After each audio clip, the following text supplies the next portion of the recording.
समस्त चेष्टाएं, हमारा सोना जागना सब मर्यादित, संतुलित, व्यवस्थित हो, जिससे हमारा यह योग अभ्यास हमारे शरीर से लेकर मानसिक कष्ट कलेशों को काटने वाला बने।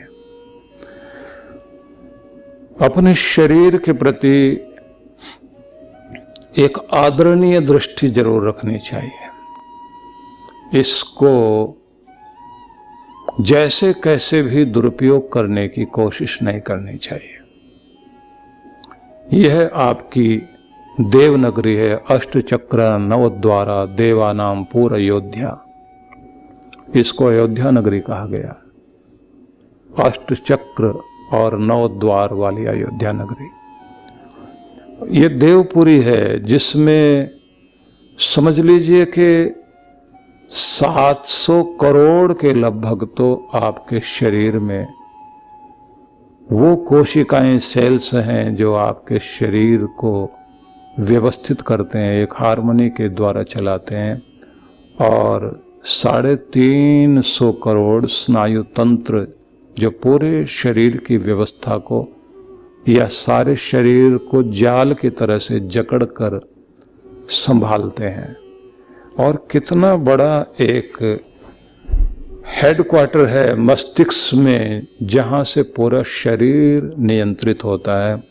और किस तरह आपका अवचेतन मन 24 घंटे लगातार आपको जो कुछ चाहिए, जिस तरह का आपके लिए आवश्यक है, वह सारी व्यवस्थाएं अवचेतन मन के द्वारा, आपके सबकॉन्शियस माइंड के द्वारा संचालित हो रही हैं। और कमाल तो ये है कि आपका हृदय रात दिन बिना रुके आपका एक अच्छा सेवक बनकर पूरे शरीर में रक्त का प्रवाह बनाए रखने के लिए जिस तरह से वो पंपिंग कर रहा है, अद्भुत है ये। ऐसा सेवक जो कभी रुकता नहीं है, धड़कता रहेगा, काम करता रहेगा और एक ही बात आपसे मांगता है कि दिल अपना हो या पराया हो, दुखाना मत, क्योंकि इसी पर आपका सब कुछ टिका हुआ है। जिस दिन ये रुक गया तो आपकी गाड़ी रुक जाएगी। आपके फेफड़े, आपकी प्राण शक्ति, जीवनी शक्ति, ये कितना महत्वपूर्ण है। लोग किसी के मरने के बाद यही तो कहते हैं उसके जो है प्राण निकल गए। प्राण से मतलब सिर्फ सांस ही नहीं है, प्राण के साथ में वह जीवनी शक्ति और बायो इलेक्ट्रिसिटी भी है जो पूरे शरीर के अंदर गतिमान रहती है और जिसके कारण आपके शरीर की एक छोटी सी कोशिका, एक छोटा सा सेल भी किस तरह से कार्य करता है। ये ऑक्सीजन ही काम करती है। ऑक्सीजन अगर ठीक से नहीं मिल पाए तो आप समझ लीजिए मस्तिष्क वही सिकुड़ जाता है। आपके पूरे शरीर की ऊर्जा और आपकी ऑक्सीजन 30% तो आपका मस्तिष्क ले लेता है, क्योंकि उसको बहुत जरूरत पड़ती है। जितना जितना मस्तिष्क आप अपना शांत रखते हैं, आपके पूरे शरीर की हार्मनी ठीक रहती है। इसलिए कहा जाता है कि आपके दोनों स्वर, जिसको आप चंद्र नाड़ी और सूर्य नाड़ी कहते हैं, इनका संतुलन बनाइए। बाहर भी संतुलन, घर में भी संतुलन, जीवन में भी संतुलन, आहार में संतुलन, विचारों में संतुलन, बोलने में संतुलन, काम करने में संतुलन। कृष्ण भगवान ने सारे तरह के संतुलन के विषय में कहा कि इस संतुलन को न बिगड़ने देना। जहाँ ये संतुलन बिगड़ता है वहीं आपकी सारी की सारी व्यवस्था बिगड़ जाती है, वहीं गड़बड़ हो जाती है, अराजकता पैदा हो जाती है। कहीं अराजकता पैदा हो जाए, उपद्रव खड़ा हो जाए घर में, परिवार में, समाज में, देश में, राज्य में, आप देखते हैं ना क्या हालत हो जाती है। लड़ाई झगड़े कलह कलेश चल रहे हो, पत्थरबाजी हो रही है, मारपीट हो रही है, अश्रु गैस चलाई जा रही है, तो क्या दशा हो जाती है। आदमी जो है असुरक्षा में जीता है। तो इसलिए संतुलन बनाए रखना आवश्यक है। और ध्यान का भी ये नियम माना जाता है कि सूर्य नाड़ी और चंद्र नाड़ी दोनों का संतुलन बना करके हम एक तीसरी नाड़ी को जागृत करें, जिसको बोलते हैं सुषुम्ना नाड़ी।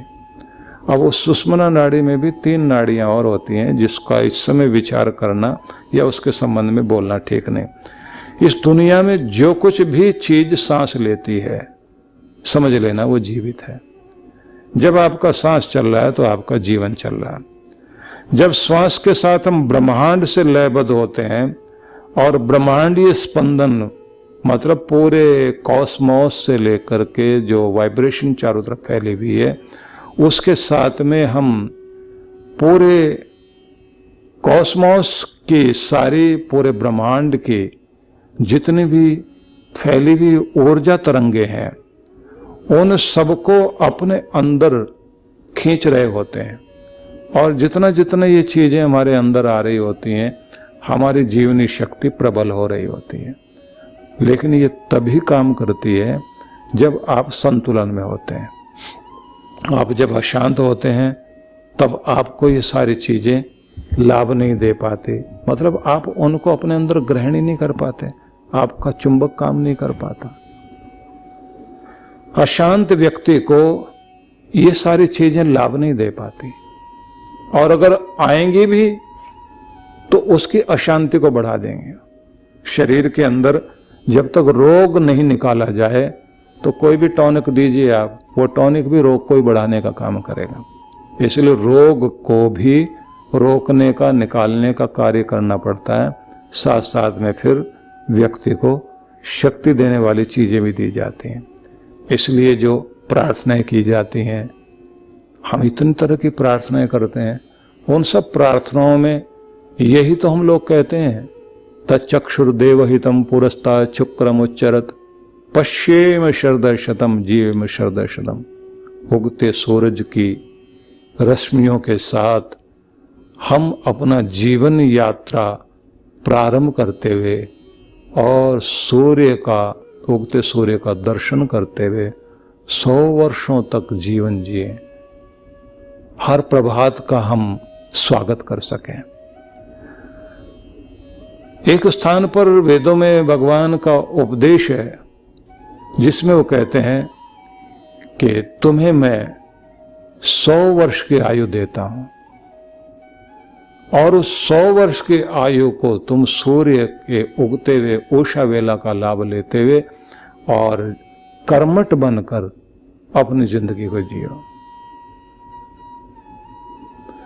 इसलिए मैं ये निवेदन करूंगा कि वो प्रार्थनाएं जिसमें आप कहते हैं कि सूरज की किरणें मुझे पवित्र करें, हवा की तरंगें मुझे झूमने दें, आकाश के सारे सितारे मेरे अंतःकरण को उज्जवल बना दें और मेरे व्यक्तित्व में चमक आ जाए,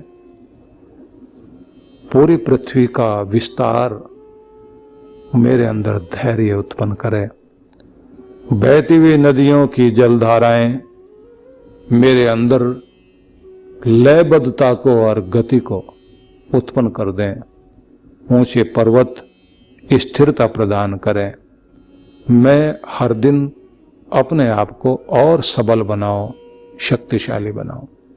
ऐसी प्रार्थनाएं करने के साथ में कहा जाता है, हे ईश्वर तुम पवित्र हो, मुझे अपनी पवित्रता प्रदान करो, मेरे जीवन को शुद्ध करो, जिससे आपके गोद में बैठने के योग्य बन सकूं।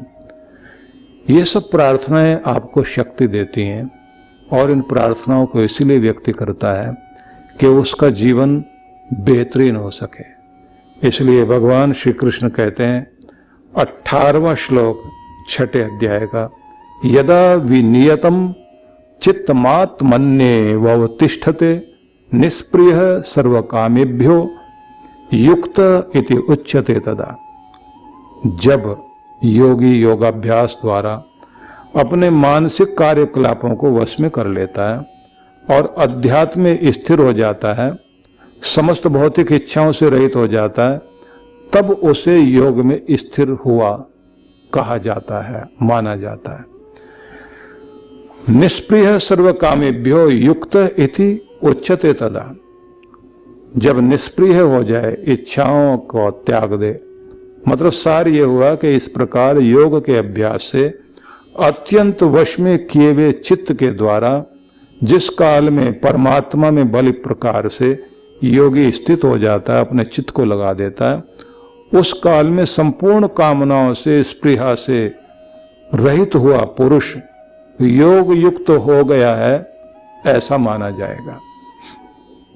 तो हम इस बात को समझें कि योग के अभ्यास से स्वयं को शांत, शुद्ध, संयत करें, चित्त में शांति लाएं।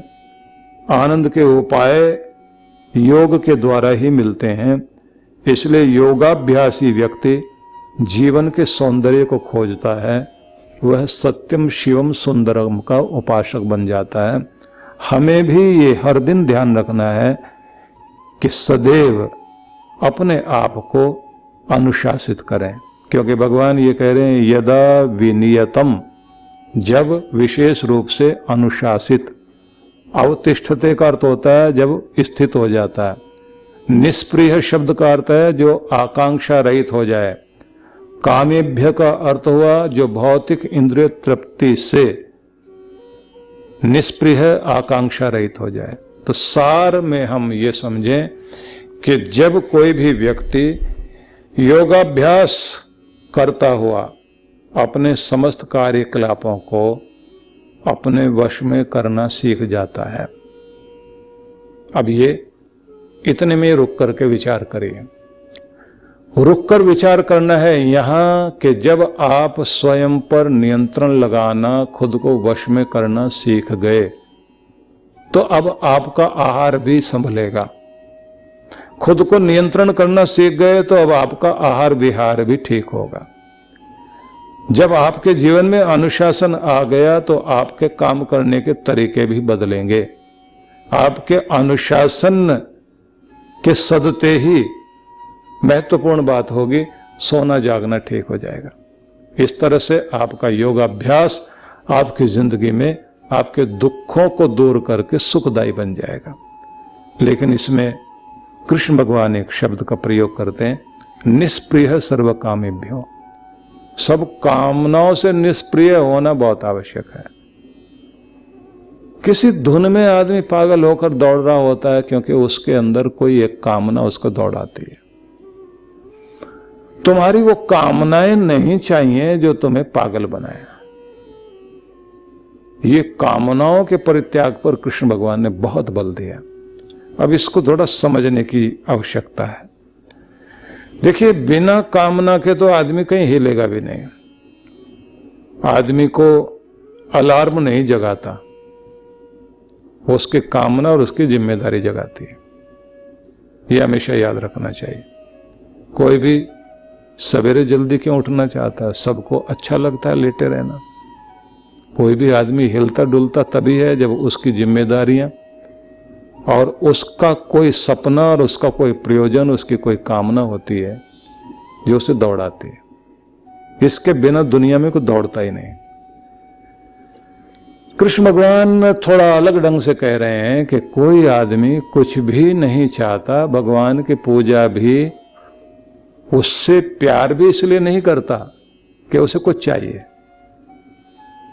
बस वो तो थैंक्स करने के लिए जाता है और ये कहता है मैं अपने प्रेम को तुम्हारे प्रति समर्पित करने के लिए आया हूं, थैंक्स करने के लिए आया हूं। मैं याचक नहीं हूं, मंगता नहीं हूं, मांगने वाला भिखारी नहीं हूं। तुम्हारे दर का उपासक होने के साथ भी तुम्हें प्यार करने वाले व्यक्ति हूं। जो प्रेम से भरा हुआ है वह चारों तरफ कुछ ना कुछ बांट रहा है। और ये कमाल की बात है कि बांटने के समय में ही चीजें आपके पास अपने आप आ रही होती हैं। जिसे कबीर ने एक अलग ढंग से कहा, कबीरा मन निर्मल भया जैसे गंगा का नीर।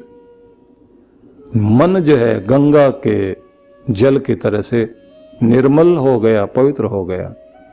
पाछे पाछे हरि फिरे कहत कबीर, कबीर अब पीछे पीछे भगवान घूम रहा है।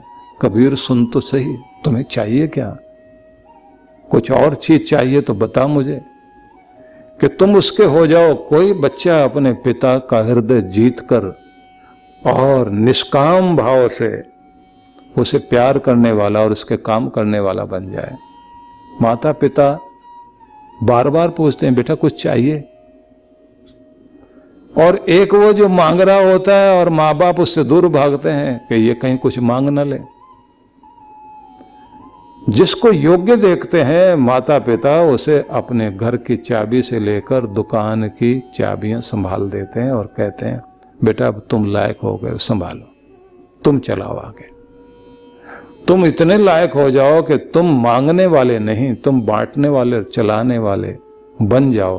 तो फिर कोई कामना सामने जब नहीं रहेगी तो ये दुनिया का नियम है, भरे को लोग भर रहे होते हैं और खाली को और खाली करने को तैयार है। जब आप भरे हुए होते हैं तो दुनिया आपको और भरने में लगी हुई है। जिसके पास से कुछ लौट के आ सकता है उसे लोग देने को तैयार हैं, और जिससे पता लगता है इसको दिया तो लौटेगा नहीं, उसके हाथ जोड़ने पर भी कोई उसको देने को तैयार नहीं। आपको अपने आप को निष्काम भाव वाला, स्पृहा रहित बनाना होगा। तब आपके आसपास जो कुछ चाहिए, योग और क्षेम की, जो आपको मिलना चाहिए, जो आपको बचना चाहिए, वो तो भगवान देने को तैयार खड़े हैं। किसी तरह की कोई भी कमी आपकी जिंदगी में नहीं रहेगी और ना आपको कोई इच्छा ही रहेगी। इसलिए मैं ये निवेदन करना चाहता हूं कि आप अपने आप को व्यवस्थित करना सीखें, चित्त को भगवान में जोड़ना सीखें, और ये अभ्यास के द्वारा ही संभव है।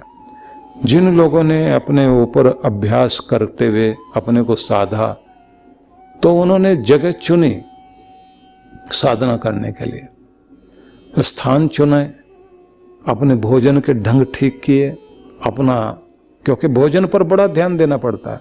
महात्मा गांधी ने अपनी साधना काल में एक व्यवस्था की थी कि वो भोजन में अस्वाद व्रत लेकर के और अपने ऊपर प्रयोग करते थे। उस अस्वाद व्रत में उनकी व्यवस्था ये होती थी कि कोई भी भोजन करना है तो बीच में कड़वी चीज खाते थे। वो कड़वी चीज भी उनकी नीम की चटनी होती थी। अब नीम जो है वो एक मीठा नीम होता है, एक कड़वा नीम होता है।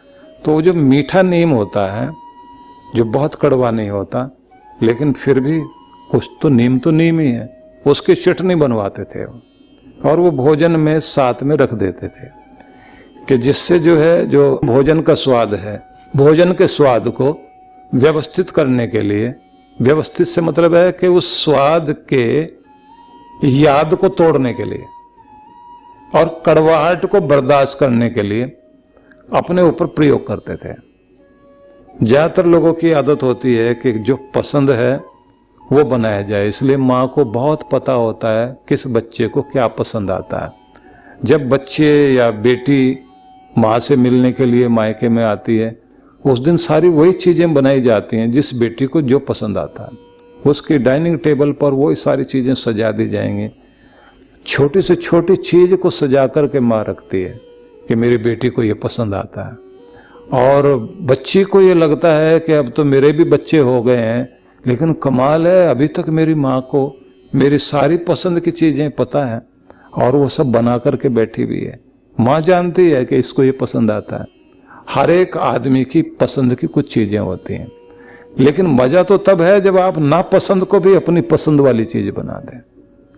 आप जब ये समझते हैं कि मुझे करेले नहीं खाने, पालक नहीं खाना, मेथी की सब्जी नहीं खानी है, लेकिन ये आपके लिए स्वास्थ्यकर है।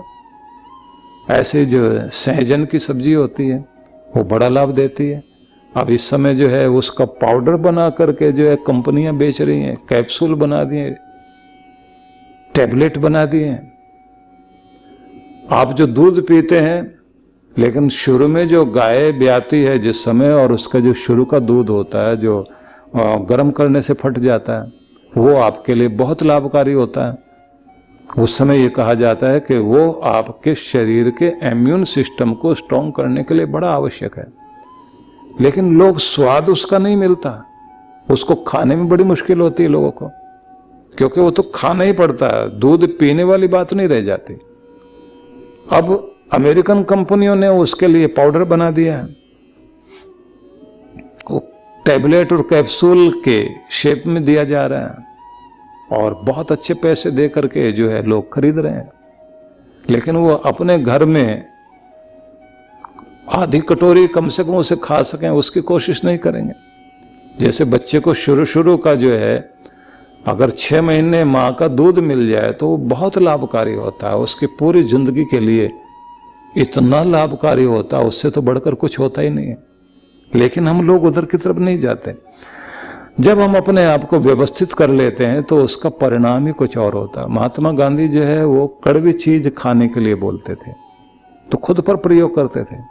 ऐसा प्रयोग जो है वो लुई फिशर की जिंदगी वाला प्रयोग उनके जीवन में एक ऐसी घटना बन गया है जिसका ज्यादातर जो है बहुत बार व्याख्यान होता है।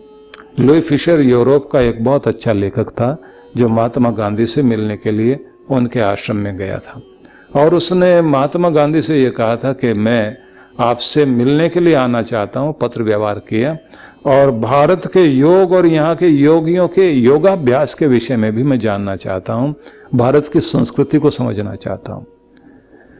तो लुई फिशर जब मिलने के लिए पहुंचा तो एक ऐसा समय था जो दोपहर के 12 बजे होंगे।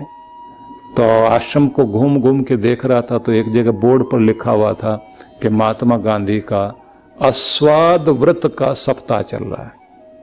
पूछा गया ये क्या होता है, तो बताया गया कि भोजन में स्वाद को एक बार तोड़ दिया जाता है, कोई ऐसी चीज खाने को दी जाती है जिससे स्वाद भंग हो जाता है, बेस्वाद हो जाना। आदमी जो है खाना खाने के बाद, भोजन करने के बाद कुछ न कुछ मीठी चीज खाएगा जिससे और स्वाद बना रहे, लेकिन ऐसा कोई करे कि स्वाद तोड़ दिया जाए, तो गांधी जी वो प्रयोग करते थे। तो लुई फिशर को ये लगा कि गांधी जी के साथ अगर मिलने जाएं तो ऐसे समय में नहीं जाना चाहिए जब वो कोई भोजन करने के लिए बैठे, क्योंकि कहीं ऐसा ना हो कि उस भोजन का हिस्सा हमको बनना पड़ जाए, उसमें हिस्सेदार बन के बैठे तो कड़वी चीज खाने को मिलेगी। तो वो ये सोच कर के हो सकता है 1:30 बजे के लगभग, 2 बजे के लगभग गांधी जी भोजन करते हो, तो वो पहुंच गए जल्दी और द्वार खटखटाया। गांधी जी ने द्वार खोला और एक विदेशी व्यक्ति को देखते ही उन्होंने कहा, अच्छा तुम ही लुई फिशर हो? उसने कहा जी हाँ मैं हूँ। वो बोले तो फिर आ जाओ अंदर। अंदर जैसे आए तो एक आसन दिया उनको बैठने के लिए, लकड़ी का पटरे का आसन, और उस पर कहा कि आप बैठिए। बैठते उससे कहा कि आज की प्रार्थना तो कर लीजिए आप। तो उन्होंने कहा ठीक है, कैसे करना होता है? बोले दोनों हाथ जोड़ें, आंखें बंद करें, मस्तिष्क को शांत करते हुए और उसे कहें कि आज का जीवन देने के लिए मैं तुम्हें धन्यवाद करता हूँ भगवान, और साथ में ये कहें कि ये सुंदर शरीर तुमने मुझे दिया है, मैं इसके लिए बहुत आभारी हूँ, और तू जो मुझे भोजन और पानी देता है उसके लिए भी मैं बहुत बहुत आभारी हूँ, तेरी हर देन के प्रति धन्यवाद करता हूँ। इतना कहते उन्होंने कहा 3 बार ओम शांति शांति बोलकर आंखें खोलनी। प्रार्थना कराई और जैसे ही आंखें खोली तो उसने देखा कि भोजन की थाली लग गई है, गांधी जी के भी सामने रखी है और उसके सामने भी रखी हुई है। भोजन की थाली को देखते ही उसने सबसे पहले तो वो चीज ढूंढनी शुरू की जिसके बारे में सुना था कि वो एक कड़वी चीज खाने को दी जाती है, और ये भी बता दिया गया था थोड़ी हरी हरी होती है, ग्रीन कलर की होती है। तो उसने देखा वो तो रखी है इसमें। उसे रखा हुआ देखते ही उसको समझ में आ गया कि अब तो खाना पड़ेगा। यूरोपियन व्यक्ति हिसाब किताब में बहुत तेज होते हैं, तो उसने सोचा स्वाद बिगाड़ा जाए, गांधी जी तो चाहते हैं तो पहले ही बिगाड़ लिया जाए। तो उसने सारा जितनी भी वो चटनी थी सब पूरी चम्मच में रखी और मुंह में डाल के जल्दी से पानी पी गया। तो जैसे मुंह में रखा, पहले तो उसे लगा जैसे करंट लगा हो, जैसे किसी ने पहाड़ से धक्का दे दिया हो, इतना कड़वा। अब खा तो गया किसी तरह से, लेकिन मुश्किल बहुत थी। गांधी जी बहुत ध्यान से देख रहे थे उसको। वो फटाफट पानी पी लिया और उसके बाद थोड़ा संतोष के सांस ली उसने कि चलो चटनी से तो छुटकारा हुआ, भोजन से स्वाद बना लिया जाएगा। गांधी जी उसकी तरफ देख रहे थे बहुत ध्यान से और बड़े जोर से मुस्कुराए और सेवक को बोले, मैंने कहा था ना इसको चटनी पसंद आएगी, 1 चम्मच और लेकर आओ। अब तो उसे ऐसा लगा कि जैसे किसी ने बहुत ऊंचे पहाड़ पर ले जाके धक्का दे दिया हो। बस वो वहीं रुक गया और उसने कहा, महाराज भोजन तो हो जाएगा, लेकिन आप ये बताइए ये है क्या चीज और क्यों, किस लिए करते हैं आप लोग ये तो बड़ा दुखदाई है, कष्टदायी है। गांधी जी बोले, भारत के योग के संबंध में और यहाँ के महात्माओं के और ऐसे संतों के बारे में जानना चाहते हैं वो जो तपस्या करते हैं, तो बिना कुछ थोड़ा बहुत खुद स्वाद लिए तो नहीं पता लगेगा ना। ये लोग जो है सबसे पहले अपने स्वाद जीतने से यात्रा को आगे बढ़ाते हैं। बोले स्वाद क्यों जीतते हैं? तो गांधी जी ने कहा कि स्वास्थ्य के लिए आप जो है स्वास्थ्य के लिए खाइए, स्वाद के लिए नहीं खाइए। ये पहला सूत्र है। और जब आपने जीभ को नियंत्रित कर लिया तो इसका मतलब है आप मन को भी नियंत्रित कर सकते हैं, क्योंकि जीभ के 2 काम महत्वपूर्ण हैं, एक तो बोलने का और एक चखने का। तो बोलने वाले मामले में भी व्यक्ति को कंट्रोल करके चलना चाहिए और स्वाद को जीतना। कि हमारे भारतवर्ष में बहुत व्रत किए जाते हैं और ऐसे व्रत हैं जिनमें फीका फीका भोजन किया जाता है, ऐसे भी व्रत हैं जिसमें पानी तक नहीं पीते, भोजन भी नहीं करते। और उसके बाद उन्होंने भारत के व्रतों के बारे में, भारत के तप के विषय में, भारत की साधना के विषय में, भारत के लोग किस तरह से अपने मन को जीतते हैं, कैसे अपने आप की सहन शक्ति को बढ़ाते हैं, कैसे हर स्थिति में प्रसन्न रहना और शांत रहना सीखते हैं, इस सब संबंध में बताया। और लुई फिशर ने यूरोप जाने के बाद में गांधी जी के लिए जो कुछ लिखा उसमें यह भी बताया कि वहाँ के लोग अपनी आंतरिक शक्तियों को बढ़ाने के लिए किस किस तरह के प्रयोग करते हैं, क्योंकि एक ऊंचे अच्छे मनुष्य की कल्पना जो की जाती है उसके लिए आवश्यक है स्वयं के साथ कुछ प्रयोग और खुद के साथ कुछ प्रशिक्षण। तो यही बात भगवान श्री कृष्ण कहते हैं कि आप अपने आप को अनुशासित करें, व्यवस्थित करें और निष्प्रिय होकर भगवान में स्थिर हो जाएं। तब कहते हैं ऐसे व्यक्ति को भगवान से जुड़ा हुआ माना जाएगा। 19वां श्लोक और हम सब के लिए महत्वपूर्ण संदेश है इसमें। कहा गया है कि जब कोई व्यक्ति अपने मन को एकाग्र करना सीख जाए और उसे परम के साथ, परम चैतन्य के साथ जोड़ सके और परम चैतन्य में जो कुछ भी शक्तियां स्थित हैं उनका प्रवाह व्यक्ति के अंदर होने लग जाए, तो एक अद्भुत खजाने से हमारा व्यक्तित्व भरने लगता है। हम अपने अंदर की अनंत संभावनाओं से भरे होते हैं। वो संभावनाएं तब प्रकट होती हैं जब हमें परमात्मा से अपने आप को कनेक्ट करना, जोड़ना, योग करना आ जाए। इसके लिए भगवान श्री कृष्ण ने एक उपमा देकर समझाया। यथा दीपो निवातस्थो नेंगते सोपमा स्मृता योगिनो यच्चित्तस्य युञ्जतो योगमात्मनः। जिस प्रकार से वायु रहित स्थान में कोई दीपक बिना हिले डुले स्थित रहे, उसकी लौ स्थिर रहे, उसी तरह से जिस योगी के मन की लौ हिले डुले बिना उसके वश में रहे और उसका ध्यान एकाग्र हो, आत्म तत्व के ध्यान में स्थिर रहना ही ध्यानी व्यक्ति के लिए, योगी के लिए मूल्यवान है। तो ऐसा उदाहरण देकर के, उपमा देकर भगवान श्री कृष्ण ने यह समझाया कि तुम्हारा मन एक दीपक की तरह है, और जैसे दीपक की लौ हिलती डुलती रहती है, तो जब लौ हिलेगी, कंपित रहेगा दिया, तो उस समय उसके कंपित रहने से समस्या होती है कि कहीं ये दीप बुझ न जाए और उसके प्रकाश में भी कमी रहती है। लेकिन किसी निवात स्थान में, वायु रहित स्थान में रखा हुआ दिया, उसकी लौ कांपती नहीं, ऊपर की तरफ रहती है। उस समय उसका प्रकाश भी पूरी तरह से चारों तरफ फैल रहा होता है। जब तक हमारा ध्यान इधर उधर लगा रहेगा, हमारे मन का दीपक स्थिर नहीं होगा, दाएं बाएं हिलेगा, अलग अलग दिशा में जाएगा।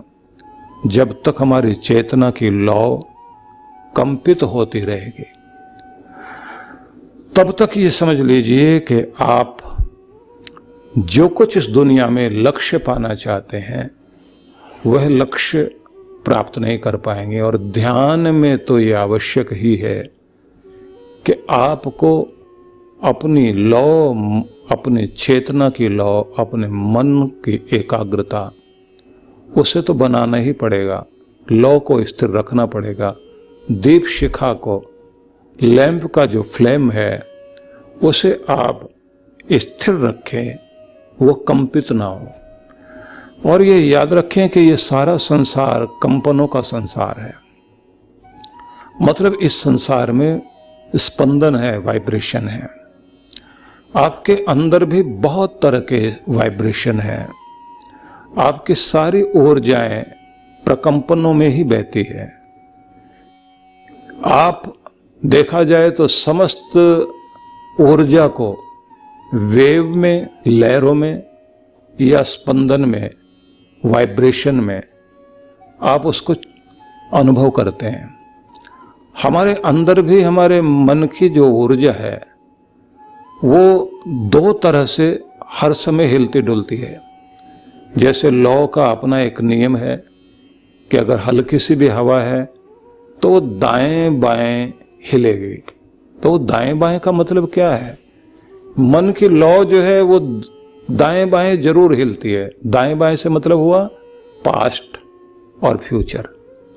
मन जो है वो अतीत में जाएगा, मन भविष्य में जाएगा। जैसे ही लौ स्थिर हो जाती है, तब आपका मन वर्तमान में आ गया। वर्तमान में भी उस क्षण में आ गया जिस क्षण में आप बैठे हुए ध्यान करने लगे हैं। बस यही आपके जीवन की सबसे बड़ी उपलब्धि हो सकती है कि उस पल में जीना शुरू कीजिए जो आपके सामने है। जो बीत गया वो भी मूल्यवान नहीं, जो अभी आया नहीं उसके बारे में कल्पनाएं करने से कुछ होने वाला नहीं। आपके सामने जो कुछ है वही जो आपकी मुट्ठी में है, बस उसमें आप स्थिर हों, उसका आनंद लेना सीख जाएं और उसी पल को आप अपने परमात्मा में जोड़ना सीख जाएं, तो एक बड़ी उपलब्धि जीवन की होती है। ये एक प्रशिक्षण है। और ये भी याद रखिए कि जब मन पास्ट में जाता है तब वो स्मृतियों में जाता है, और जब मन फ्यूचर में जाता, भविष्य में जाता है, तब वो कल्पनाओं में जाता है। तो पास्ट में जब जाएगा तो स्मृतियां आएंगी सामने, यादें आएंगी, पिछले अनुभव सामने आएंगे। वो अनुभव क्या है, अनुभूतियां क्या हैं, सुख की, दुख की, हानि की, लाभ की, मान की, अपमान की, पाना खोना, संयोग वियोग, जो भी जिंदगी में आपने अनुभव किए हैं उन सब की घटनाएं, क्योंकि ये संसार घटनाओं का चक्र है। यहां हर पल कुछ ना कुछ घट रहा है, कुछ भी घटता जा रहा है। इन्हीं को आप समाचार बोलते हैं। आज क्या क्या घट गया, आज क्या क्या हो गया। आदमी इन घटनाओं के बारे में जानता है, कहां कहां क्या क्या घट गया। आप घटनाओं के संसार में रह रहे हैं, जहां हर पल कुछ न कुछ घट रहा है, और जहां घट रहा है तो वहां आप जाते हैं। फिर आपके साथ जो घट गया है, फिर उसके साथ अपने आप को जोड़ते हैं। जब आप उनके साथ अपने आप को जोड़ते हैं तो उसके बाद आपका मन विचलित होता है, दुखी होते हैं आप। कहीं भी कोई घटना घटी, संवेदनशील हैं आप, तो आपके मन में दुख जरूर जाएगा। कहीं कुछ अच्छा हुआ, उससे आप उत्साहित होते हैं। कहीं कोई अवसर दिखाई देते हैं, उत्साहित होते हैं। मन बार बार जाएगा पीछे आगे। लौ जो है ये दिए की आगे पीछे दाएं बाएं हिलती रहेगी। कृष्ण भगवान ने समझाया कि चेतना की लौ, मन की लौ स्थिर करना सीख जाओ। यही तो ध्यान में जाने का तरीका है कि आपको ध्यान में जाना है तो तुम्हारी लौ कांपे नहीं, कंपन से अपने आप को सुरक्षित करो, निष्कंप हो जाओ। पीछे कुछ शब्द प्रयोग हुए थे, कूटस्थ, अचल हो जाना, निहाई की तरह हो जाना, कि चोट पड़ रही है लेकिन वो निहाई, वो स्थूणा, वो जो नीचे रखा हुआ बड़ा लोहे का टुकड़ा जिस पर लोहार काम कर रहा है, उसके ऊपर रख कर के लोहे की कोई छड़ पीट पीट कर उससे औजार बना रहा है, लेकिन जो नीचे वाला है वो अपनी जगह स्थिर है। तुम्हारे ऊपर संसार की बड़ी चोटें पड़ती हैं, मन पर पड़ती हैं, तन पर पड़ती हैं, चित्त पर चोटें पड़ती हैं। हिलना नहीं, टूट मत जाना, गिर मत जाना, चोट लगती रहेगी। बड़ी बात ये बताई गई थी कि कोई भी चोट तुम कैसे उसको अनुभव करते हो, किसी भी बात को कितना बड़ा बना लेते हो। अगर आपने बड़ा बना लिया, जीना मुश्किल, और अगर आप उसको हंसकर टालकर आगे बढ़ जाते हैं तो ये बात ध्यान रख लीजिए, तब उसका प्रभाव आपके ऊपर उतना नहीं होता। दूसरी बात ये भी है कि संसार के व्यवहार में आपको दो चीजें बड़े ध्यान देनी होती है कि जिन स्थिति परिस्थिति को, जो भी सर्कमस्टांसेज आपके सामने है, जिन्हें आप बदल सकते हो सहज रूप से, ज्यादा समय लगाए बिना, ज्यादा शक्ति खराब किए बिना, अपना लक्ष्य भूले बिना, तो जरूर उन्हें बदलिए। और जहां ये लगे कि मेरी शक्ति, मेरा सामर्थ्य, मेरा समय इतना लग जाएगा और मेरा लक्ष्य भी छूट जाएगा, तब फिर एडजस्ट करिए और आगे बढ़ जाइए। तब आप अपने आप को उसमें खपाना लगाना उचित नहीं। बहुत लोग समझौता कराने जाते हैं, समझौता कराने जाएंगे और सारी लड़ाई अपने ऊपर लेकर आ जाएंगे। उनकी लड़ाई तो पता नहीं चलेगी नहीं चलेगी, उसकी जरूर शुरू हो जाती है। बहुत लोग ऐसे होते हैं। आप अपना लक्ष्य भूल जाएंगे। परिस्थितियों को जितना संवार सकते हो संवारिए, नहीं तो अपने आप को वहां से बचा करके आगे ले जाइए। घटनाओं के संसार में उलझते चले जाओगे और जितना उलझ गए आपकी जिंदगी अशांत हो गई। तो लौ तो आपकी दाएं बाएं जाएगी, मन तो आपका दाएं बाएं जाएगा, लेकिन इसी को साधना सीखना है आपने। इसी को इस तरह साधना के लक्ष्य ओझल ना हो पाए। जिधर जा रहे हैं उधर जाओ, जो आप कर रहे हैं वो करते चलो, और अपने आप को याद भी रखना पड़ेगा आपको कि जो आवश्यक और अनावश्यक अति महत्वपूर्ण और कम महत्वपूर्ण। इनमें प्राथमिक कौन है और बाद में कौन सा किया जा सकता है, ये जब तक आप नहीं सीखेंगे तब तक आप अपने जीवन में सफल नहीं हो सकते। पहले करने वाला कार्य कौन सा, आवश्यक कार्य कौन सा, अत्यावश्यक कार्य कौन सा, कुछ कार्य जो बाद में भी हो सकते हैं, उनको बांटना सीख जाइए।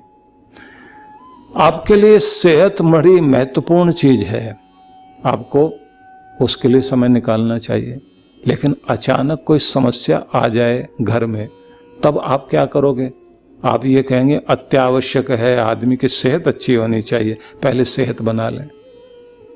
तो उस समय आपको प्राथमिकता चुननी पड़ती है कि इस समय इस पर ध्यान देना, ये आप दंड बैठक तो बाद में भी लगा लेंगे। तो प्राथमिकता चुनना बहुत महत्वपूर्ण है कि आप पहले कौन सा, और कौन से कार्य को करते करते कहीं ऐसा ना हो गैर जरूरी के चक्कर में आप उसे ठीक करते करते छोटी छोटी चीजें सुलझाते आपका समय पूरा उसमें लग जाए और जो सबसे महत्वपूर्ण है वो छूट जाए।